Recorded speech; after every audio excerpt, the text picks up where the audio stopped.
Ya Ali Madad. Otherwise, Rai Abu Ali Missionary, Wise number 480, recorded by Mehendi Momin at Sugarland, Texas.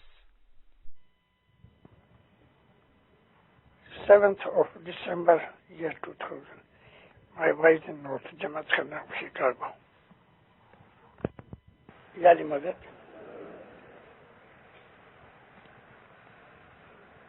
مومنوں، میں چند باتیں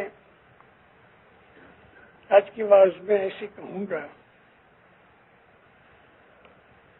کہ جس پہ مجھے امید ہے آپ اچھی طرح دھیان دو گے۔ ستگور کہہ رہے پیو پیو تو سب جگ کرے، ہن پیو نہ پاوے کو، مکھ جپتا جو پیو ملے تو سر ساٹا نہ ہو رے بھائی، سر ساٹا نہ ہو رے۔ مولانا حضرت محمد صلی اللہ علیہ وسلم۔ پیروں نے جو ہمیں گنن فرمائے ہیں، میں عموماً اپنی وعظوں میں کہتا رہتا ہوں کہ جو لوگ یہ کہتے اور سمجھتے ہیں کہ گنان اس لیے بنائے کہ ہندوؤں میں سے ہم ان کو مسلمان بنائیں، وہ لوگ غلط ہیں۔ انہوں نے گنان کی اسٹڈی نہیں کی، نہ ہسٹری دیکھی ہے۔ ہمارے پیروں نے ہندوستان کے اندر جو مرید بنائے تو گنانوں سے نہیں بنائے، معجزے کیے۔ میں آپ کو چھوٹی سی اور تھوڑی ڈیپ جگہ لے جانا چاہتا ہوں تاکہ آپ کو اچھی طرح سمجھ ہو سکے۔ ہندوستان کی ہسٹری اب ہم نہیں پڑھتے ادھر، لیکن ہمیں وہ پڑھنی چاہیے اپنا مذہب سمجھنے کے لیے۔ ہندوستان کے اندر محمود غزنوی نے حملے شروع کیے۔ افغانستان کا بادشاہ تھا، سبکتگین کا بیٹا تھا، اور چھوٹی عمر کے اندر وہ تخت پہ بیٹھ گیا کیونکہ باپ مر گیا۔ محمود غزنوی نے، غزنی شہر کا نام ہے جو کابل سے تھوڑا اوپر ہے، ہندوستان پہ اس نے ٹوٹلی 17 حملے کیے، 17 حملے کیے۔ اس سے پہلا حملہ جب کیا تو پنجاب تک آ کے واپس چلا گیا۔ پھر دوسرے اور تیسرے حملے کے اندر وہ پانی پت تک پہنچا اور چوتھے یا تیسرے حملے تک دلی تک پہنچا، اور پھر وہ اس طرف آیا نیچے کاٹھیا واڑ اور گجرات کی طرف۔ میں نے آپ کو عرض کی کہ اس نے 17 دفعہ ہندوستان کو تاراج کیا۔ اس کا مقصد اسلام پھیلانا نہیں تھا، اس کا مقصد لوٹ مار تھا۔ اور ہر دفعہ جب وہ آئے، پہلے 3 حملوں کے سوا چوتھے سے لے کے 17ویں حملے تک وہ مندر بھی توڑتا تھا اور غلام بنا کے عورتوں مردوں کو لے جاتا تھا، ان کی ملکت وغیرہ لوٹ لیتا تھا۔ وہ ایک لوٹیرا تھا۔ یہ مسلمان تھے افغان، اور ہندوستان میں ہندو۔ مسلمان اس لیے آئے کہ ان کو لوٹ مار کے چلے جاتے تھے، یہ کوئی بڑی چیز نہیں تھی، لڑائیوں میں ہوتا ہے۔ لیکن سب سے بری بات کیا ہوئی کہ ان کے مندر توڑتا رہا۔ اور بھی زبردستیاں کی اس نے، مگر جب وہ آخری حملے میں سومناتھ گیا، کاٹھیاواڑ کے اندر سومناتھ کا مندر بڑا مشہور ہے، اور یہ بڑی مشہور چیز ہے ہسٹری کے اندر، انڈین ہسٹری میں۔ سومناتھ کا مندر بہت سے راجاؤں نے مل کے بنایا اور کئی صدیوں سے وہ چلا آتا تھا۔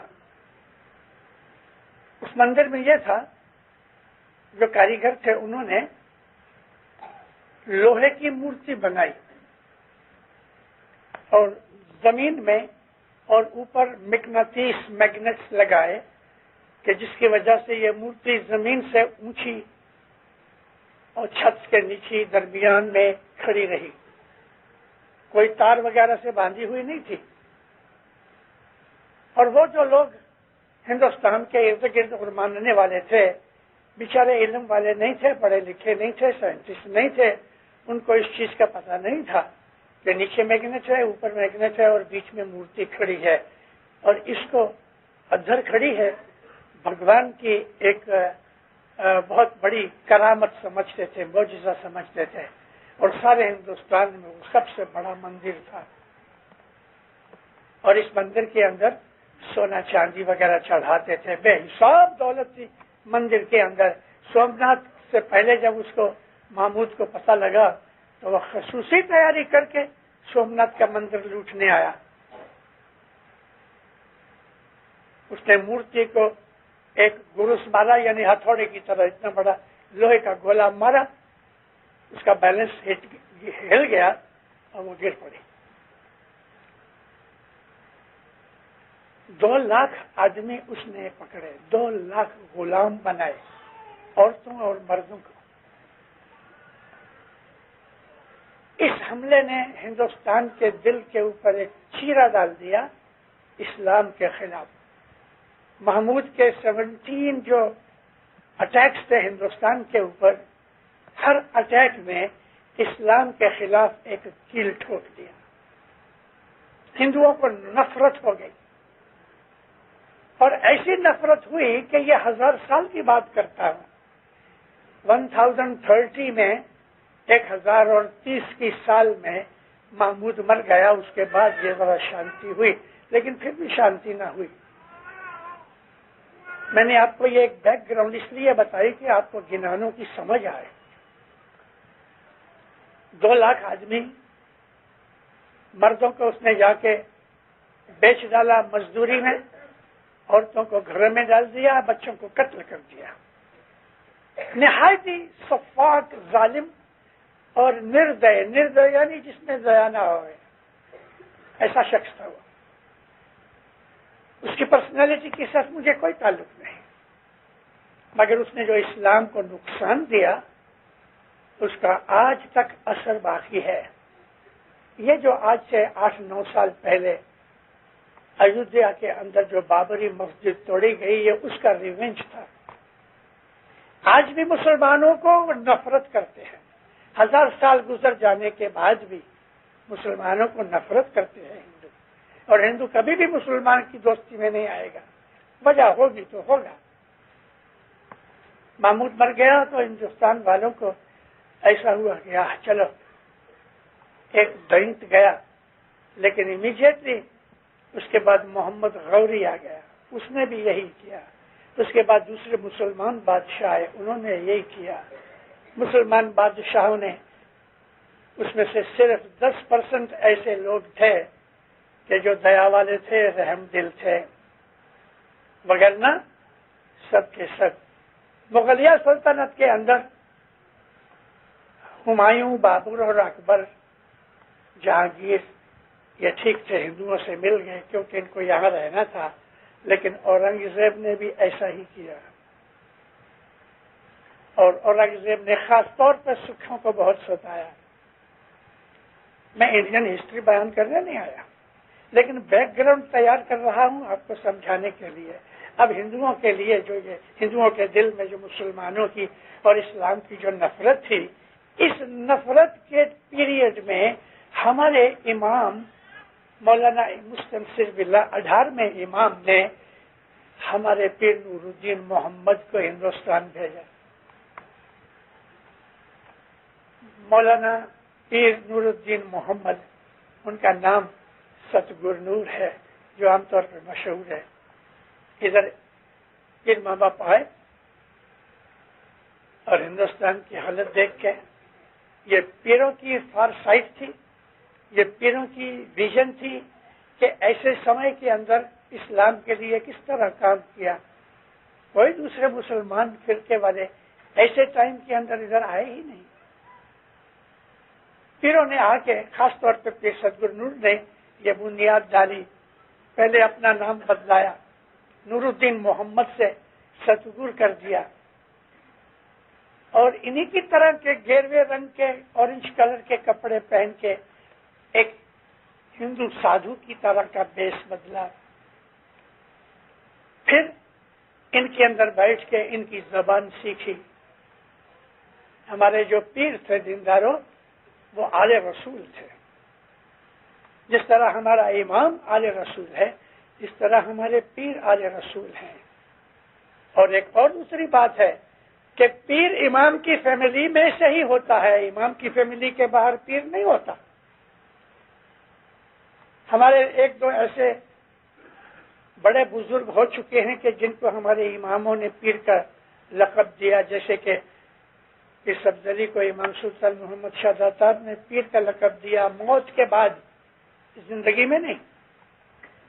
وزیر اسماعیل گانگی تھے جوناگڑھ میں، مولانا علی شاہ ماں باپ نے اس کی موت کے بعد اس کو پیر کا درجہ دیا، لیکن موت کے بعد. یہ دونوں کھوجے تھے، حضرت امام کی فیملی میں سے نہیں تھے، لیکن یہ اتنے عابد اور مومن تھے کہ ان کی موت کے بعد ہمارے اماموں نے ان کو پیر کا درجہ دیا. وہ پیر نہیں ہے. تو میں آپ کو عرض کرتا تھا کہ ہمارے جو پیر ہیں وہ امام ہی کی فیملی میں سے، یا تو خود امام پیر ہوتا ہے، اور جب یہ ابا گزر جاتا ہے امام تو پھر خود امام بن جاتے ہیں. جیسے کہ پیر آغا علی شاہ ماں باپ، ان کے باپ حسن علی شاہ ماں باپ جو تھے وہ امام تھے، اور حسن علی شاہ ماں باپ نے اپنے اس فرزند کو پیری جامہ دیا. لیکن جب حسن علی شاہ گزر گئے تو علی شاہ ماں باپ امام بنے. تو تھوڑے ٹائم کے لیے امام بھی تھے، پیر بھی تھے، تو پھر اپنی پیری جوت جو تھی وہ اپنے بیٹے پیر شاہ الدین شاہ کو دی علی شاہ ماں باپ نے. تو اس طرح اگر آپ ہسٹری دیکھو، آج ہمارا حضرت امام جو ہے وہ 49th امام ہے، لیکن 50th پیر ہے. حضرت امام پیر ہے. پیر جس طرح امام علی کا نور ہے، پیر محمد کا نور ہے. اس لیے ہم علی اور نبی کو ایک ہی مانتے ہیں. ہمارا حضرت امام علی نبی کا نور ہے. ان میں نے یہ بات اس لیے کہی کہ یہ نوری لوگ ہیں. نور ہے، محمد کا نور ہے. رسول اللہ امی تھے. امی کہتے ہیں پڑھے لکھے نہیں تھے، لیکن کیسا کلام فرمایا، کیسی باتیں کرتے تھے، اور ایسی باتیں کرتے تھے کہ لوگوں کو معلوم ہوتا تھا کہ یہ کوئی بہت پڑھا لکھا آدمی ہے. نبی محمد پڑھے لکھے نہیں تھے. قرآن جیسی چیز ان کے منہ مبارک سے نکلی، وہی اتری. لیکن ایسی اور بھی بہت سی چیزیں کہ جو رسول اکرم نے فرمائی، قرآن کے ساتھ ڈائریکٹلی اس کو کوئی تعلق نہیں. نبی کریم کی حدیثیں بے حساب ہیں، لیکن 7,500 حدیثیں ایسی ہیں کہ تمام مسلمان متفق ہوتے ہیں کہ ہاں یہ ہے. مسلمانوں میں ایک بہت بڑے بزرگ ہوئے، ان کا نام تھا امام بخاری. بخاری کی حدیث بہت زیادہ پاپولر ہے. ان لوگوں میں 6 ایسے امام تھے. امام کہتے ہیں مسلمانوں کے اندر، امام کا مطلب ہے ہائیسٹ کوالیفائڈ ریلیجیس پرسن.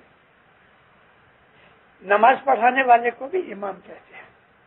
لیکن ہمارے شیعہ مذہب کے اندر اور خصوصی اسماعیلی مذہب کے اندر امام کا مطلب کچھ اور ہے. ہم اس کو امام کہتے ہیں کہ جس میں اللہ کا نور ہوتا ہے، اور اس کی تمام اشارے قرآن شریف میں ہیں. نبی فرماتے ہیں جب قیامت نزدیک آئے گی تو ایسٹ کے لوگ ویسٹ کی طرف بہت زیادہ تعداد میں جائیں گے. ہزاروں لاکھوں آدمی ایسٹ میں سے ویسٹرن کنٹریز میں جائیں گے. 1400 برس پہلے رسول اللہ کی یہ حدیث ہے، یہ موقع یہ ہے. دیکھو لاکھوں آدمی ایسٹرن کنٹری سے یہ ویسٹرن کنٹریز میں آ رہے ہیں، اس میں ہم بھی ہیں. نبی نے 1400 سال پہلے کہا. نبی فرمایا کہ قرب قیامت میں، قیامت نزدیک آئے گی تو عورتیں مردوں کے لباس پہنیں گی. آج یہاں مرد کی طرح عورتیں پتلون پہنتی ہیں، کوٹ پتلون پہنتی ہیں، ٹائیاں لگاتی ہیں، مرد کی طرح رہتی ہیں. نبی فرمایا کہ جب قیامت آئے گی تو بیٹا باپ کو اس طرح سمجھے گا کہ جسے وہ اس کا بیٹا ہے، یعنی بدسلوکی کرے گا. اس قسم کے اور بھی بہت سے اشارے جو نبی کریم نے فرمائے ہیں وہ ہمارے گنانوں میں بھی ہے کہ باپ کو مارے گا بیٹا، مرید پیر کے ساتھ لڑے گا، ہمارے گنانوں میں ہے. تو جو ہمارے پیر تھے وہ آل رسول تھے، محمد کا نور تھے. اسد گرنور نے سنسکرت پڑھی، پراکرت پڑھی، گجراتی پڑھی، پنجابی پڑھی. ہندوستان کی مشہور زبانیں جو تھیں اس وقت ان کی انہوں نے اسٹڈی کی. اتنے تھوڑے سے عرصے میں، یعنی سال ڈیڑھ سال کے اندر یہ ساری زبانیں انہوں نے سیکھ لی. تعجب ہوتا ہے، لیکن تعجب کی کوئی بات نہیں. جب روحانی طاقت ہوتی ہے تو سب کچھ ہو سکتا ہے. 1922 میں 22 میں مولانا امام سلطان محمد شہزاد طاہر نے سبز علی مشنری کو اپنے بنگلے بلایا. جب ملاقات ہوئی تو فرمایا سبز علی، میں تمہیں ایک مشن پہ بھیجتا ہوں. آمین خدا. تم بدخشان جاؤ. آج ہم جس کو تاجکستان کہتے ہیں، آدھا تاجکستان بدخشان ہے. مگر خدا وہاں تو جو زبان جانتے ہیں فارسی زبان میرے کو آتی نہیں. بابا فرمایا جب امام کچھ کام دیتا ہے تو طاقت پہلے دیتا ہے. جب امام کچھ کام دیتا ہے تو طاقت پہلے دیتا ہے. مولانا امام جعفر صادق علیہ السلام فرماتے ہیں، اے بندے تو سوچ تو صحیح کہ تیرا پروردگار کیسا ہے. تو پیدا نہیں ہوا تو اس کے پہلے تیری ماں کو دھاون اتر آئی. اور یہ سچ بات ہے دینداروں، بچہ پیدا ہونے سے تھوڑا پہلے، 1-2 دن پہلے بھی دودھ اتر آتا ہے. پیدا ہوا نہیں ہے لیکن روزی پہلے سے آ گئی. تو پروردگار جو ہے وہ بڑا طاقت والا ہے. تو پھر صدگر نور اگر سبزن مشنری ادھر گئے اور 7 دن میں 7 days میں، 1 ویک کے اندر ادھر کی زبان سیکھ لی، ہے کچھ پاسبلٹی. اگر کسی کو رشین یا جرمن نہیں آتی تو کیا وہ 8 دن میں سیکھ سکے گا؟ لیکن سبز علی کے پیچھے ایمان کی طاقت تھی. 1 ہفتے کے اندر سبز علی مشنری ادھر جا کے زبان سیکھ گئے. ہمارے پیر صدگر نور میں یہ زبانیں سیکھیں. اب مشن شروع کرنا ہے.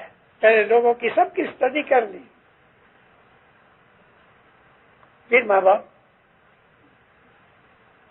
آج جدھر سدھ پور ہے، جہاں مومنے رہتے ہیں، گجرات میں ہے، سدھ پور کے علاقے کے اندر ہی جنگل گھنا تھا. اس وقت سرکار اس سدھ پور میں گئے. اس وقت ایک شہر کا نام تھا سدھ پور کے راج میں پاٹن. پاٹن راج تھا، راجا تھا. اس کا ایک اسپیشل مندر تھا شہر کے باہر کہ جس میں صرف راجا ہی آتا تھا، اوروں کو آنے کی اجازت نہیں. ہاں اس کی فیملی، رائل فیملی آتی تھی. پھر ماں باپ ادھر چلے گئے اور وہاں جا کے مندر میں ادھر ادھر دیکھا، کوئی نظر نہیں آیا. ایک سائڈ میں بیٹھ گئے. بیٹھ گئے تو تھکے ہوئے تھے. ایک پاؤں اونچا کر کے ایک مورتی کے اوپر پاؤں رکھ دیا. ابھی اس حالت میں بیٹھے تھے. تھوڑی دیر کے بعد جو پجاری تھا وہ کہیں گیا ہوا تھا. جب وہ آیا تو ایک دم گھبرا گیا. پھر ماں باپ کو دیکھا، ایسا آدمی اس نے کبھی دیکھا نہیں تھا. کون ہو تم؟ میں خدا کا بندہ ہوں. تم نے تو مورتی کے اوپر پاؤں رکھے ہیں، اس کی پوجا، راجا پوجا کرتا ہے اس مورتی کی. پھر نے اپنا پاؤں کھینچ لیا، یہاں سے چلے جاؤ. فرمایا میں آیا ہوں تمہیں ملنے کے لیے. اچھا مجھے بتاؤ یہ مورتیوں کا تم کیا کرتے ہو؟ میں دھیان رکھتا ہوں. مورتیاں تیرے سے کبھی بات کرتی ہیں؟ پتھر کی مورتی کیا بات کرے گی؟ پھر ماں باپ کہتے ہیں لیکن میں اس کو بولوں گا تو یہ بولے گا. پھر کہتے ہیں کہ یہ پتھر کی مورتی کو میں حکم کروں گا تو یہ بولے گا. کھڑا. پھر نے کہا ہے مورتی، اور 3 مورتیاں تھیں. شیو کی مورتی تھی، پاروتی کی مورتی تھی، اور گنیش کی مورتی تھی جس کا سر ہاتھی کا ہے. پھر نے حکم کیا گانا بجانا بجو. مورتیاں ناچنے لگی، گانا گانے لگی، اور دیوار کے اوپر انسٹرومنٹ، میوزیکل انسٹرومنٹ کی پکچرز بنی ہوئی تھی. طبلہ تھا، ستار تھی، ڈھولک تھی. تو جو میوزیکل انسٹرومنٹس دیواروں پہ صرف پینٹ کی ہوئی ہیں ان میں سے میوزک کی آواز آنے لگی. پجاری ہکا بکا رہ گیا، برداشت نہ کر سکا، بھاگا جا کے راجا کو کہا کہ کوئی پردیسی آیا ہے، میرے کو تو مسلمان لگتا ہے. اس نے آ کے یہ کیا ہے. راجا فوراً تیار ہوا، آدمی بھیجا کہ جو رائل گرو ہے، ہر کورٹ کا ایک راجا کا گرو ہوتا تھا جس کو راج گرو کہتے ہیں. جاؤ وہ جوگی کو بلا کے لاؤ، مندر میں آوے. اور راجا جلدی جلدی آیا، امیر وزیر اس کے ساتھ. مندر میں آ کے دیکھا تو میوزک بج رہا ہے. پھر ماں باپ آرام سے ریلیکس ہے. راجا نزدیک آیا، پیر کی شکل دیکھی، ایسا امپریشن پڑا اس کو کہ یہ کوئی معمولی شخص نہیں. پاؤں پڑا، ہاتھ جوڑ کے کھڑا ہوا. مہاراج میں آپ کی کیا سیوا کروں؟ یہ شکایت بھول گیا. پیر نے کہا کہ دیکھو راجا، یہ جو مورتیاں ہیں کبھی تم سے بولتی ہیں؟ کہتے نہیں، ہمارے کہنے سے یہ بول رہی ہیں. دیکھو یہ کرامت دیکھ کے راجا کو ایسا ہوا کہ بات کھری ہے. دوبارہ پاؤں پڑا، میں آپ کی کیا سیوا کروں؟ اتنی دیر میں راج گرو آ گیا. وہ ایک جوگی تھا، بڑا کرامت والا تھا، اس کو فخر بھی تھا، راج یوگی ہے. اس کا نام تھا جانیپا. اب یہ سٹوریاں ہمارے گنان میں ہیں. میں آپ کو جو کچھ کہہ رہا ہوں سوائے اس کے کہ بیک گراؤنڈ جو میں نے آپ کو بتائی وہ ہسٹری میں سے بتائی. یہ جانیپا جوگی آیا، کھڑا رہا، لمبا آدمی. ایک ہماری چھوٹی سی پیر حسن کبیر دین کی لکھی ہوئی ایک کتاب ہے اور اس کا نام ہے پیر ستگر نور نہ پوتلا.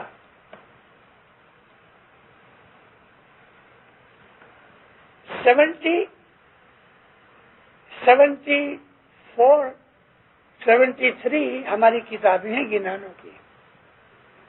اس میں 6 کتابیں ہیں جس میں ہمارے 100 گنان ہیں، تو 630 گنان ہیں ہمارے. باقی 68 یا 69 ہماری کتابیں ہیں جن کو ہم گنان نہیں کہتے، شاستر کہتے ہیں. ان میں یہ ایک شاستر ہے کہ ستگر نور نہ پتلا. پتلا نچایا ستگر نور نے، یہ مٹی کی مورتیوں کو ڈانس کرایا. تو جانیپا جب یہ جوگی آیا تو راجا نے کہا کہ یہ بھگوان کا اوتار ہے. کون؟ کہ ستگر نور کو کہتے ہیں یہ بھگوان کا اوتار ہے. اس نے قبول نہیں کیا. کہ ستگر نور کو کہتا ہے کہ اگر آپ بہت ایسے مہاتما ہو تو دیکھو میں یہ اپنا ڈنڈا، اس کے پاس ایک ڈنڈا رہتا تھا اور عموماً یوگی لوگ ایک ڈنڈا رکھتے ہیں اور ایک ڈنڈا میں آپ کو یہ کہہ دوں کہ ملا بھی رکھتے ہیں جو مسجد کے اندر آ کے خطبہ پڑھتے ہیں نماز کے پہلے، ان کے پاس بھی ایک ڈنڈا ہوتا ہے، اور وہ ڈنڈا عموماً اپنی ہائٹ سے اونچا ہوتا ہے۔ اگر وہ 5 فٹ کا ہے تو وہ 5.25 فٹ کا ہوگا۔ یہ ڈنڈا کیوں رکھتے ہیں؟ کیونکہ رسول اللہ جب ہی بوڑھے ہو گئے تو ویک ہو گئے، حضور زیادہ دیر کھڑے نہیں رہ سکتے تھے، تو آپ ڈنڈا ہاتھ میں رکھ کے نا تو اس کو ٹیک لگا کے ایسا نبی کریم تھوڑی ٹیک لے لیتے تھے، بولا کرتے تھے۔ پھر جب بہت زیادہ بوڑھے ہو گئے تو پھر لوگوں نے مل کے تو آپ کے لیے ایک ممبر بنایا۔ ممبر سٹیپس ہوتی ہیں، 3-4 سٹیپس ہوتی ہیں کرسی کی طرح، سیڑھیاں ہوتی ہیں جیسے ہم سیڑھیاں چڑھتے ہیں، تو حضور پہلے سٹیپ پہ بیٹھے، پھر اور زیادہ بوڑھے ہو گئے تو دوسرے سٹیپ پہ چلے گئے۔ تو اس کے پاس بھی ایک ڈنڈا تھا، اور یہ ڈنڈا اس کی آفس کی ایک ایمبلم تھی۔ کہنے لگا پیر کو، تھوڑا پانی لینا، میں یہ ڈنڈا اوپر پھینکتا ہوں، میں یہ ڈنڈا اوپر پھینکتا ہوں تو تم یہ ڈنڈا نیچے لے کے آؤ، مجھے دکھاؤ۔ پھر ماں باپ ہنسنے لگے، اٹھے اپنی جگہ سے، باہر آئے مندر سے۔ جانی پا یوگی نے ایسا ڈنڈا اوپر پھرایا تو ڈنڈا اوپر چڑھتا رہا، چڑھتا رہا، چڑھتا رہا۔ اتنی دیر میں تو ہزاروں لوگ اکٹھے ہو گئے تھے۔ ہمارے پیر ماں باپ نے اپنے پاؤں سے سینڈل نکالی، بوٹ نہیں تھے، شوز نہیں تھے، لیکن سینڈل تھی، چپل کی طرح۔ حضور نے چپل نکالی اور چپل کو ایسا حکم کیا اوپر جا کے ڈنڈا لے کے آؤ۔ چپل اس طرح سے اوپر گیا جیسے ریوالور کی گولی جاتی ہے، اور ڈنڈے کو مارتے مارتے یہ چپل ڈنڈے کو مارے اور اس طرح اس کو نیچے لے کے آئے۔ لوگ حیران ہو گئے۔ جانی پا پاؤں پڑا، سارے لوگ پاؤں پڑے۔ اب اس میں ایک یوگینی یعنی عورت جوگی تھی، وہ آئی، وہ کہنے لگی جو میں کرتی ہوں دیکھو۔ کیا کرتی ہے کہ اس نے ایک سانپ اپنے منہ میں ڈالا، کہنے لگی کہ یہ سانپ میرے سارے بدن میں سے، آنتوں میں سے ہو کے ریکٹم میں سے نکلے گا۔ جب یہ سانپ اندر گیا، اس کے پیٹ تک پہنچا، تو پھر ماں باپ کہنے لگے اے سانپ، میرا حکم ہے جہاں ہو ادھر ٹھہرے جاؤ۔ وہ سانپ ٹھہر گیا، اب سانپ اندر ہے، باہر نہیں نکلا۔ اور یہ جو جوگینی تھی وہ تڑپنے لگی، پیر کے پاؤں پہ سر رگڑے۔ لوگوں نے بھی کہا پیر ماں باپ آپ اس پہ دیا کرو۔ راجا نے بھی کہا، حکم ہوا تو سانپ نکل آیا۔ اب جوگینی بھی پاؤں پڑی۔ سدگرو نور کا یہ پہلا معجزہ تھا۔ راجا اسماعیلی بنا مسلمان، یعنی اس کا یہ مطلب نہیں تھا کہ راجا کا نام عبداللہ رکھ دیا، وہ راجا ہی رہا۔ لوگ بھی جو تھے ان میں سے بھی لگ بھگ 1100 آدمی، اور یہ 1100 کی فگر ہمارے پیر شمس نے دی ہے کہ پیر شمس 180 برس بعد آئے۔ یہاں پیر نے ان کو نماز نہیں سکھائی، پیر نے ان کو روزے رکھنے کی بات نہیں کی، کیونکہ ہندوؤں کے دل کے اندر جو اسلام کے خلاف جو نفرت تھی، اس نفرت کے لیے یہ موقع نہیں ہے کہ ان کو اسلام میں اس طرح داخل کیا جائے کہ تم اذان دو، نماز پڑھو، روزے رکھو، یہ بات نہیں۔ پیر نے ان کو مرید بنایا، اسماعیلی ست پنتھ کے اندر ان کو قبول کیا، ان کو گپتی بنایا کہ تم گپتی ہی رہو، مگر جو وشنو ہے وہ علی ہے، عربستان میں پیدا ہوا، اور گرو برہما جو ہے وہ محمد ہے، تم جس کی انتظار کرتے رہے ہو 10ویں اوتار کی، وہ عربستان میں پیدا ہو چکا ہے، میں اس کی طرف سے آیا ہوں۔ اور یہ معجزے دیکھنے کے بعد ان لوگوں کو یقین بھی آ گیا، کنورٹ ہو گئے، اور اسماعیلی مذہب کے اندر یہ لوگ آئے۔ اس طرح ہندوستان کے اندر ہمارے پیروں نے معجزے، ایسے تو کتنے سینکڑوں معجزے ہیں. میں سب کے معجزے کی باتیں میں کرنے نہیں آیا، لیکن آج مجھے یہ کہنا ہے، اور میں کہنے کے لیے ہی یہ ساری بیک گراؤنڈ میں نے آپ کو بتائی کہ اسماعیلی طریقہ، یہ ہمارا جو اسماعیلی ست پنتھ ہے، اس کو ایک معمولی چیز نہیں سمجھنا. ہمارے بہت سے اسماعیلی ہیں کہ جن کو مذہب کا پتہ نہیں، تو ان کے خیالات گھومتے ہیں اور اول شول بھی بکتے رہتے ہیں مذہب کے خلاف، امام کے اوپر بھی اٹیک کرتے رہتے ہیں. اور آج میں دیکھ رہا ہوں، مجھے 9-10 مہینے ہوئے، میں نے سارے یونائٹڈ اسٹیٹس کی ٹرپ کی ہے. یہ میرا آخری ٹرپ کا یہ موقع ہے.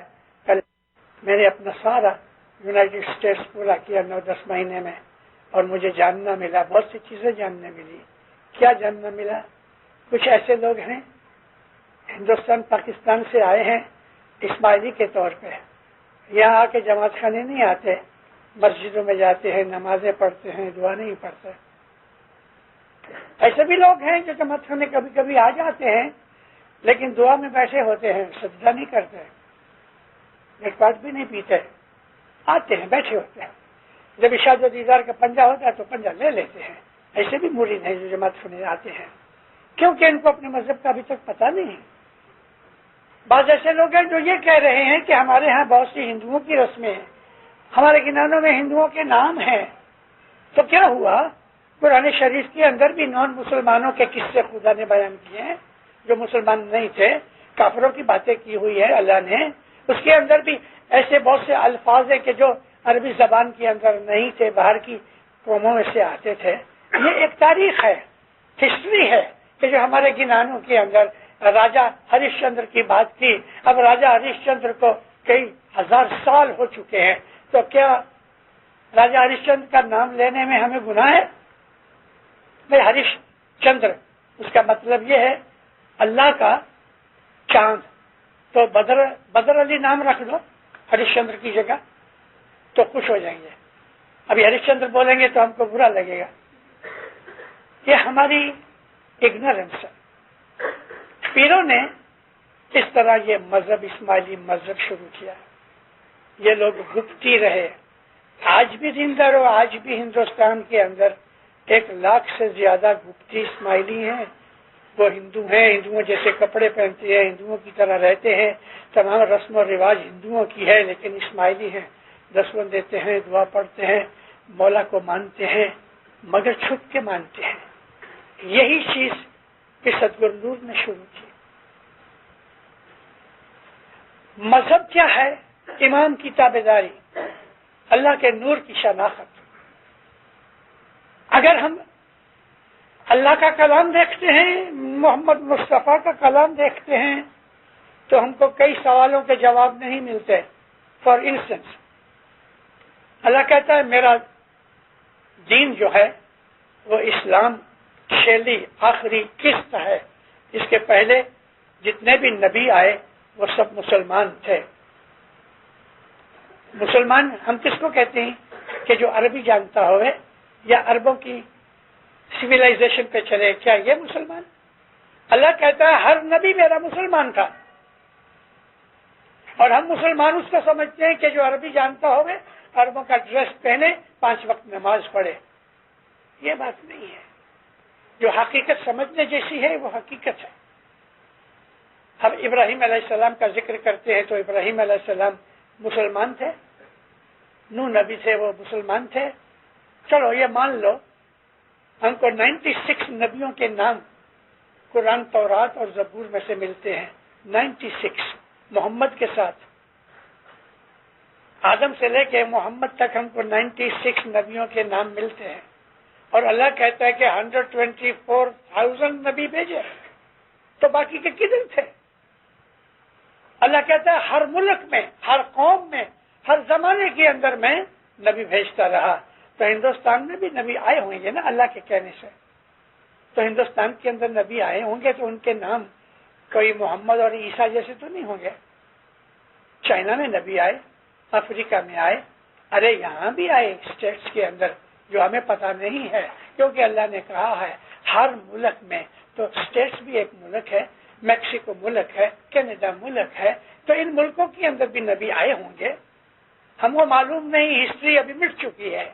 کہنے کا میرا مقصد یہ ہے کہ ہر جگہ خدا تعالیٰ کی عبادت کرنے والے، خدا کا میسج لانے والے لوگ موجود رہے، تو ان لوگوں کے اندر بھی خدا تعالیٰ کی جو تعلیم تھی، اس تعلیم کو یہ کہہ کہ یہ تو ہندوؤں کی بات ہے، ہمارے اندر نفرت پیدا ہو رہی ہے، جو نفرت مسلمانوں کے خلاف ہندوؤں کے دل میں ہے۔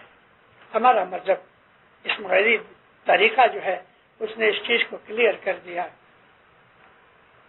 رام رحمان دونوں ایک گسائی، گسائی کہتے ہیں مالک کو، مورکھ مرام نہ جانے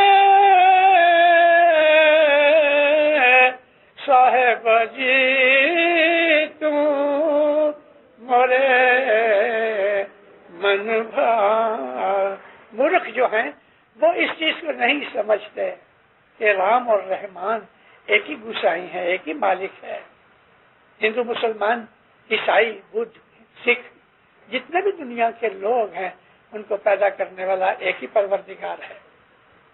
پھر وہ کسی بھی طریقے سے مانے، ایک باپ کے 10 بیٹے ہوئے، ماں کی ککش میں سے نکلے ہیں، ایک ہی ماں ہے، ایک ہی باپ ہے، لیکن سب کی عادتیں جدا جدا ہیں، خیالات جدا جدا ہے، ان کی لائکنگ جدی جدی ہے۔ یہ خدا کی صفتیں ہیں کہ اس نے ویرائٹیز بنائی ہیں۔ ایک درخت میں دیکھو، میرا خیال 1,00,000 1.5 لاکھ پتے ہوں گے، اب ایک پتا دوسرے پتے سے ملتا نہیں، کسی نہ کسی طریقے سے اس کی موٹائی، چھوٹائی، لمبائی، چوڑائی کے اندر فرق پیدا ہے۔ یہ خدا کی صفتیں ہیں۔ ہندوستان کے اندر لاکھوں سال سے ان کی جو تہذیب چلی آتی تھی، جس وقت ماں بھارت ہوئی ہندوستان برباد ہو گیا۔ ماں بھارت کے اندر کہا جاتا ہے کہ نوانو کشونی، کشونی عربی زبان سنسکرت کا لفظ ہے، اور ایک کشونی جو ہے وہ 99 کروڑ کی ہے، ایک ارب ایک کشونی، ایسا 99 کشونی لوگ مارے گئے۔ اس وقت جتنی بھی دنیا تھی اور ساری دنیا کے راجا مہاراجا اس کے اندر انوالو ہو گئے۔ کہا جاتا ہے کہ 10% بھی لوگ باقی نہ بچے، 90% پاپولیشن برباد ہو گئی، سب کچھ برباد ہو گیا۔ اور مہابھارت کو 7,200 برس ہوئے ہیں۔ مہابھارت کے بعد دنیا کئی ہزار سال تک ڈورمنٹ رہی، کوئی طرح کی اس میں ایکٹیویٹیز نہیں تھی۔ پھر آہستہ آہستہ آہستہ پڑھے لکھے لوگ پیدا ہوتے رہے اور انہوں نے پرانی ہسٹریاں نکال کے نئے سرے سے شروع کیا۔ اب مہابھارت جو وہ ہوئی تھی، ایسی ایک مہابھارت آنے والے 100-150 برس کے اندر ہونے والی ہے، دنیا برباد ہو جائے گی۔ میں آپ کو یہ گنانوں میں سے کہہ رہا ہوں، ہمارے پیروں نے گنانوں کے اندر پاسٹ، پریزنٹ اور فیوچر کی سب باتیں ہمیں بتائی ہیں۔ تو پھر سدگرو نور نے جب یہ ہندوستان میں دعوت کی تو پہلے انہوں نے اپنے آپ کو بدلایا، ہندو کا نام رکھا، ان کی لینگویج بولی، ان جیسے ڈریسز پہنے، پھر اپنے معجزے سے ان کو اٹریکٹ کیا، اور پھر گنان ان کو دیے کہ گنان کے اندر جو نصیحت ہے وہ اس پہ عمل کرو۔ ہمارے پیروں کے بعد امام ادھر آئے، پہلے امام حسن علی شاہ ماں باپ تھے، گنان میں لکھا ہوا کہ 13ویں صدی نو کول چھ موٹو سید امام شاہ کا گنان ہے۔ 13ویں صدی ہجری سن 13ویں میں مولانا حسن علی شاہ ہندوستان آئے۔ تو یہ جو ہندوستان میں امام کا پاؤں پڑا، یہ اس لیے پاؤں پڑا کہ آہستہ آہستہ وہ جماعت کے جو چھپی ہوئی جماعت ہے اندر جمپو دیپ کے اندر، جمپو دیپ یہ ہندوستان، کشمیر، سارا اپنا پاکستان، برما اور ملایا کا تھوڑا سا حصہ، نیپال، بھوٹان، یہ سارا علاقہ جو ہے اس کو جمپو دیپ کہتے ہیں۔ تو یہ جمپو دیپ کے اندر جو مرید تھے وہ تقریباً 1,00,000 برس سے زیادہ کے مرید تھے. ہندوستان کا جو ہمارے مذہب کے ساتھ ست پنتھ کے ساتھ جو ہندوستان کا تعلق ہے وہ 1,00,000 برس سے زیادہ کا ہے، جو آج میں آپ کو نہیں سمجھا سکتا. بہت بڑی بات ہے.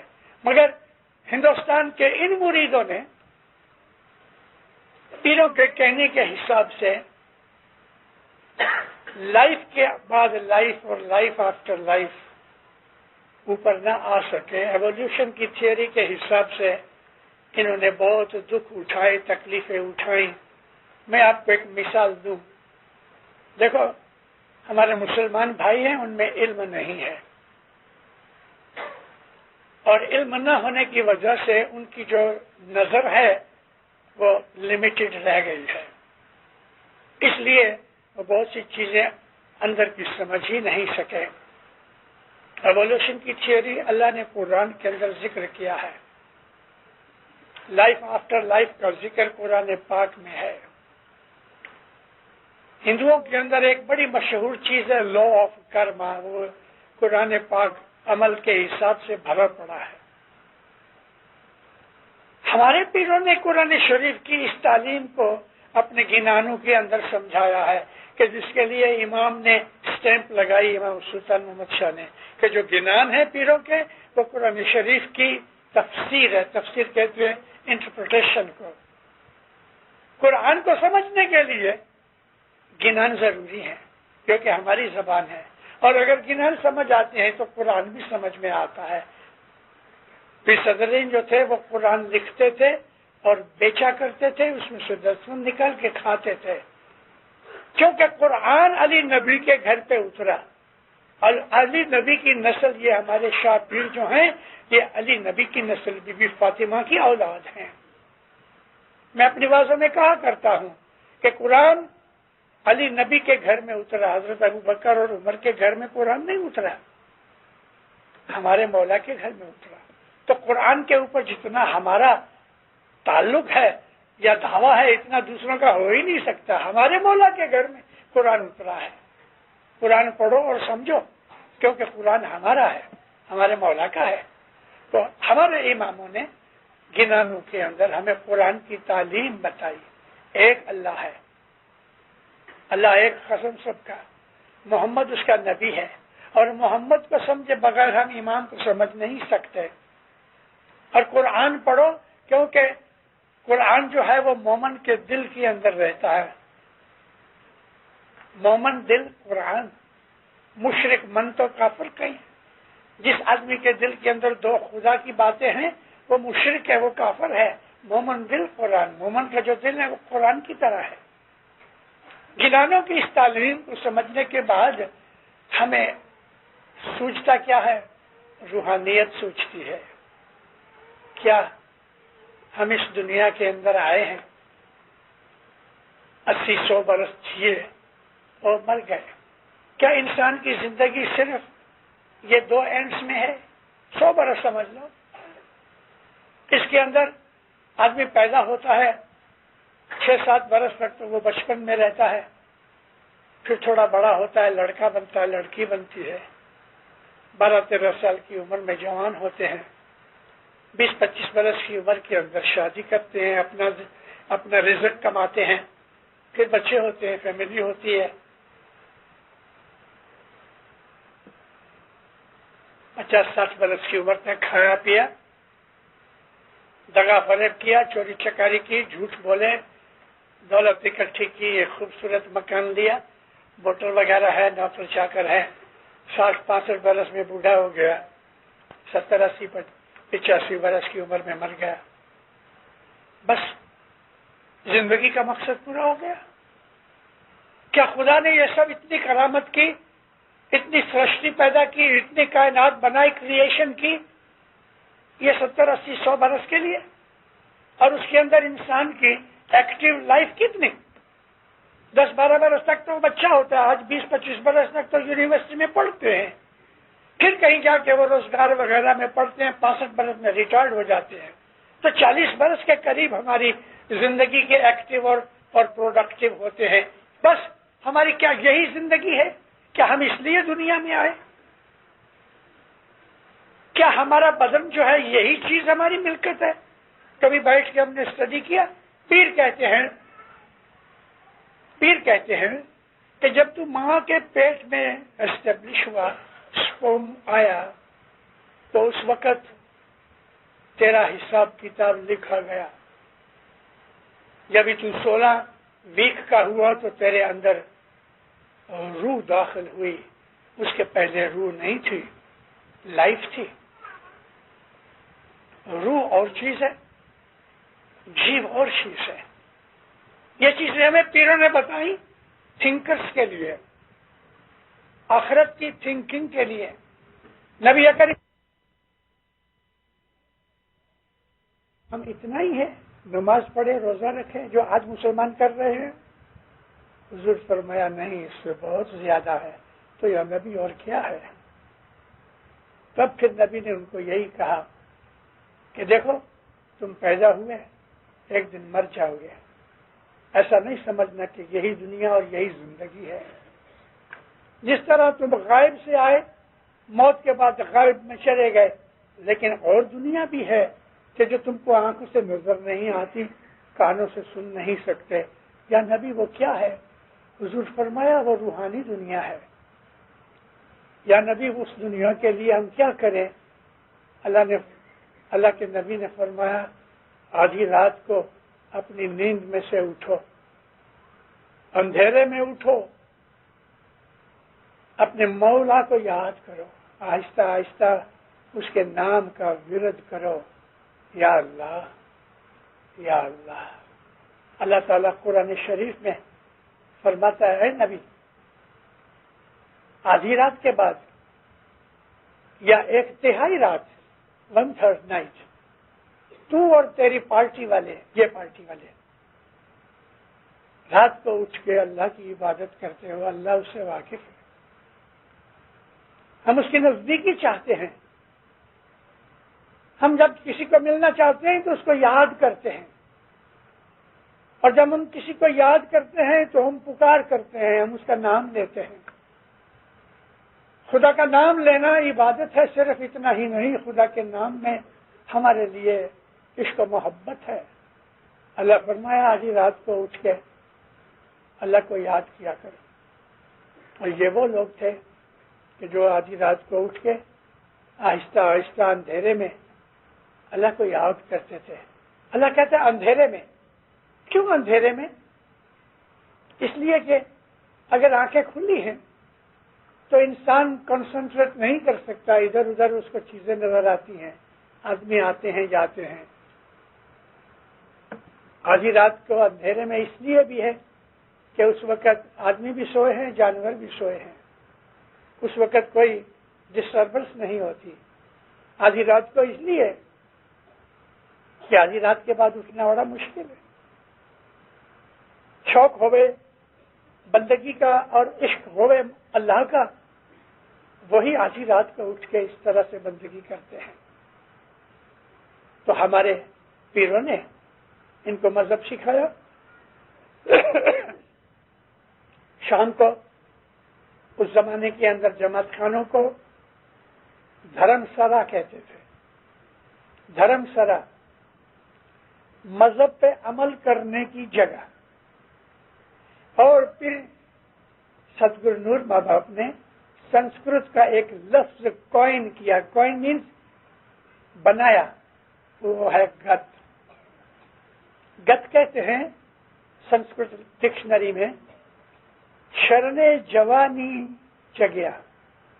جہاں جا کے ہمیں پروٹیکشن ملے اس جگہ کو سنسکرت میں گت کہتے ہیں.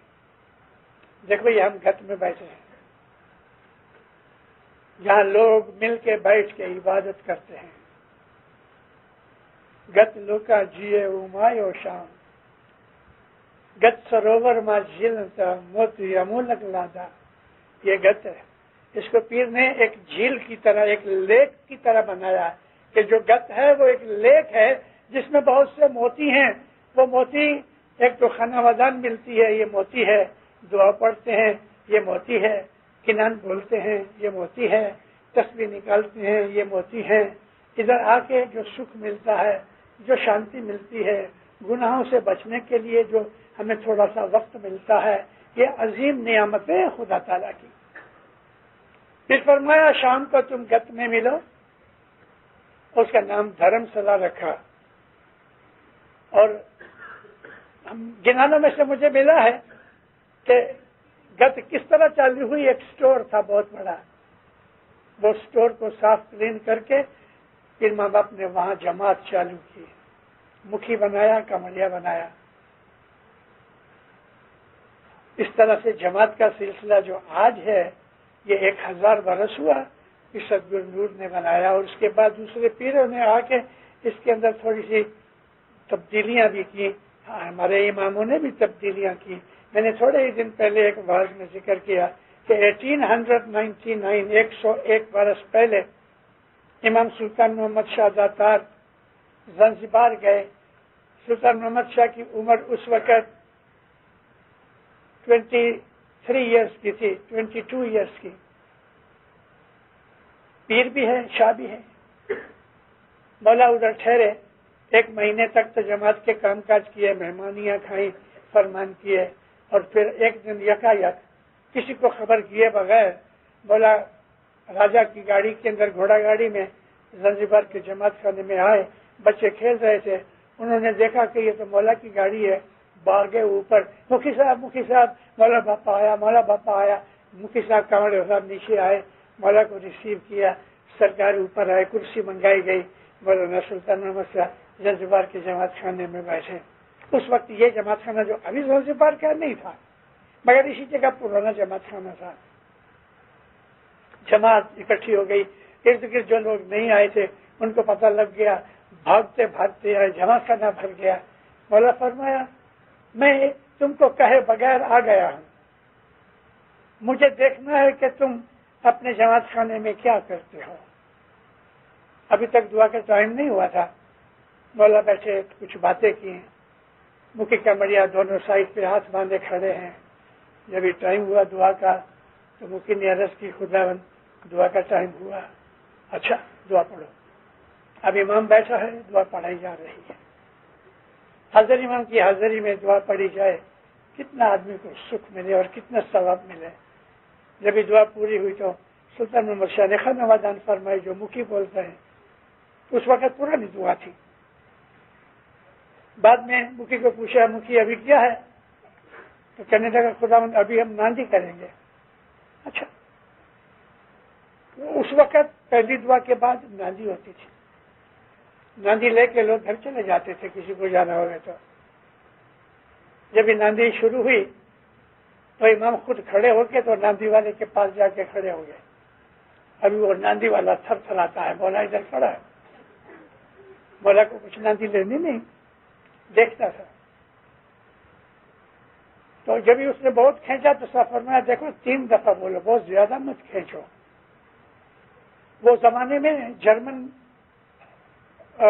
جو ایسٹ افریقہ ہے وہ جرمن کا تھا، اس میں خاص طور پہ ٹانگانی کا، اور زنزبار جو تھا وہ اس وقت سلطان کی سلطنت تھی، مگر پھر بھی انڈیا کا روپیہ چلتا تھا، تو جماعت خانے کے اندر روپیہ چلتا تھا، روپیہ اور آنے اور پیسے۔ تو کبھی وہ خالی ایک مثال دیتا ہوں کہ اس نے کہا بھائی 6 پیسے 6 پیسے 6 پیسے 6 پیسے، سلطان نے فرمایا زیادہ مت کھینچو۔ ہمارے روحانی بچے نے ہم کو مہمانی کھلائی، ہم نے کھا لی، اب واللہ 1 روپے کی چیز 1 آنے میں چلی جائے، زیادہ مت کھینچو۔ ابھی اس کے اوپر سے میرے یہ کہنے سے ایسا نہیں سمجھنا کہ ابو علی مشنوری نے کہا ہے ڈالر کی چیز 10 سینٹ میں دے دو، نہیں، ایسا مت ماننا۔ کہنے کا مقصد یہ تھا کہ مولا فرمایا 3 دفعہ بولو، اگر کوئی نہیں بڑھتا تو دے دو۔ اور جب یہ دیر میں جاؤ نا، ہم ادھر کیا بولتے ہیں، کھٹو، سلطان محمد شاہ کے الفاظ کیا تھے، خیر پاؤ۔ جب یہ نادی کو کھٹتا ہے تو اس کو نادی دیتے بولے خیر پاؤ۔ خیر پاؤ کا مطلب تم کو خیر ملے، برکت ملے۔ پھر مولا آ کے بیٹھ گئے، مکھی ابھی کیا ہے، خدا ابھی ہم گنان بولیں گے۔ اچھا گنان بولیں گے، اس کے اندر بھی مولا نے کچھ ڈائریکشن دی۔ پھر فرمان پڑے گئے، ابھی کیا مکھی، خدا ابھی واعظ ہوگی، چلو اس کے بعد کیا ہے، دوسری دعا ہو گئے، اور پھر کیا ہے، تسبیح ہو گئے، پھر کیا ہے، لوگ گھر چلے جائیں۔ مولا گھر چلے گئے، پھر دوسرے دن واپس آئے اور چینجز کیے۔ پہلی دعا کے بعد کھڑے ہو کے تسبیح نکالو جو دوسری دعا کے بعد نکالتے ہو۔ ادھر جو ایسٹ افریقہ کا سسٹم تھا وہ یورپ اور امریکہ کے اندر وہ سسٹم حضرت امام نے منظور کیا ہے۔ انڈیا پاکستان میں آج بھی دوسری دعا کے بعد کھڑے ہو کے تسبیح نکالتے ہیں۔ یہ امام نے افریقہ میں بند کیا اور پہلی دعا کے بعد کھڑے ہو کے تسبیح نکالتے ہیں۔ اس کے بعد مولا فرمایا کنان پڑھو، دعا فرمان پڑھو، واز ہو گئے تو واز کراؤ، پھر دوسری دعا پڑھو، پھر ناندی کرو، اور پھر جس کو جانا ہے ناندی لینی ہے بیٹھے، نہیں دینی تو چلا جائے۔ یہ سسٹم مولا نے چینج کیا ادھر۔ میں نے آپ کو یہ بات ہسٹوریکل اس لیے بیان کی کہ ہمارے مذہب کے اندر ہمارا ماسٹر، ہمارا مالک، ہمارا مولا جیتا بیٹھا ہے اور وہ چینج کرتا ہے اور کسی کو چینج کرنے کا کوئی حق نہیں۔ اور ہر زمانے کے اندر ہمارے پیروں یا اماموں کو جو ٹھیک لگا انہوں نے ہمارے لیے دیا۔ تو اس طرح ہمارے پیروں نے ہمیں یہ رستہ بتایا۔ پھر کہتے ہیں دیکھو تمہارا دل صاف ہونا چاہیے، زبان سے یالی یالی کرنے سے کوئی فائدہ نہیں۔ ایک پاس میں پھر کہتے ہیں کہ بگلا اور ہنس دونوں سفید ہیں، لیکن بگلا جو ہے وہ گند کھاتا ہے، ہنس موتی کھاتا ہے۔ تو اس طرح کہنے کا مقصد کیا تھا کہ خالی منہ سے بولنے سے کچھ خدا نہیں ملتا، سر سانچا۔ سر سانچا کا مطلب ہے محنت کرو، قربانی کرو۔ ابھی دوسرا جو پاٹ ہے، ستگر کہہ رہے سر سانچا جو کیجیے۔ ابھی سر سانچا، سانچا کہتے ہیں لین دین۔ $1 دو، ایک پین لے لو، $1 دو، ایک بریڈ خرید لو، پیسے دو اور کچھ لے لو، اس کو سانچا کہتے ہیں، ایکسچینج۔ پھر کہتے ہیں کہ سر سانچا کرو، لیکن سانچا سر سانچا، سر دے کے کچھ لینا۔ جو پیو جی بکتا ہو بے ہاٹ، مولا اگر دکان پہ بکتا ہے اور اس کی قیمت کیا ہے، تمہارا سر، تو پھر کہتے ہیں اچھا دیری مت کرو، کاٹ کے دے دو جلدی سے، کیونکہ یہ سستا بھاؤ ہے۔ یہاں کا تھیم کیا ہے اس پاٹ کا؟ اس پاٹ کا تھیم ہے قربانی، کہ سر دینے سے بھی اگر مولا راضی ہوتا ہے تو دینداروں وہ سر دے دو۔ ابراہیم علیہ السلام کو کیا ہوا؟ نبی تھے، رسول تھے، اللہ کہتا تو اپنے پیاری سے پیاری چیز میرے رستے پہ قربان کر، اور حضرت اسماعیل علیہ السلام کو قربان کیا۔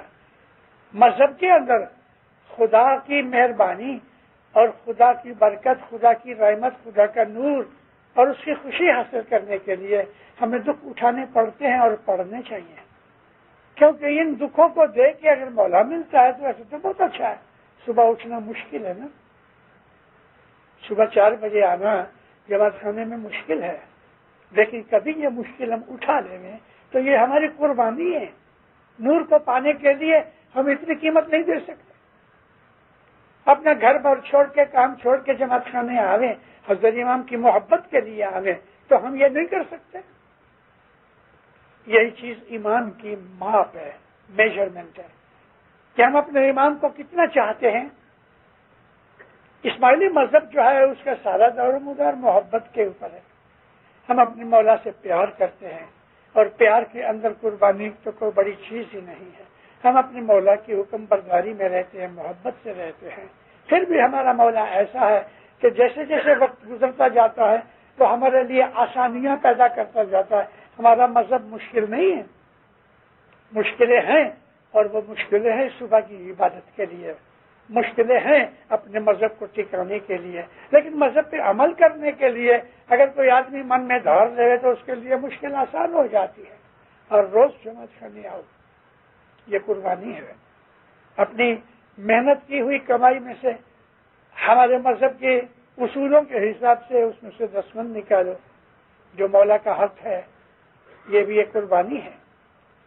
اور آپ کو کسی نے گالی دی یا کچھ برا کیا، آپ کو غصہ آ گیا، اس غصے کو کنٹرول کر لو، یہ بھی قربانی ہے، وگرنہ آپ اس کو تھپڑ مار دو یا اور جھگڑا بڑھ جائے۔ آپ کسی کا حق نہ کھاؤ، بھلے آپ کو کتنی بھی تکلیف ہوتی ہوئے، یہ قربانی ہے۔ آپ اپنا دکھ برداشت کر کے دوسرے کو سکھ دو، یہ قربانی ہے۔ تو ایسی بہت سی چیزیں جو ہمارے مذہب کی ہیں، ان کے پیچھے قربانی ہی کا، سیکریفائس کا مادہ ہے، اور یہ اسماعیلی مذہب کی، خصوصی طور پہ اسلام کی یہ جان ہے۔ اسلام قربانی مانگتا ہے، submit to the will of اللہ، اپنے آپ کو خدا کی مرضی کے مطابق سبمٹ کر دینا، یہ اسلام ہے، یہ اسماعیلی مذہب ہے۔ بولا آپ کو سکھی آباد رکھے، ایمان کی سلامتی دے گئے، حقیقت کی سمجھ دے گئے، اپنی معرفت دے گئے، بدیوں برائیوں سے بچاوے، آفت بلائے دور کرے، دستبندی سپریتی بناوے، فرمان برداری میں رکھے، وفاداری میں رکھے، بخشش نوازش دے گئے، اپنی رحمتیں دے گئے، نعمتیں دے گئے، مولا اپنی خوشیاں دے گئے، برکتیں دے گئے، مولا آپ کی ہر نیک امید پوری کرے، ہر تکلیف، مصیبت، دکھ، بیماری دور کرے، سکھی اور آباد ہو۔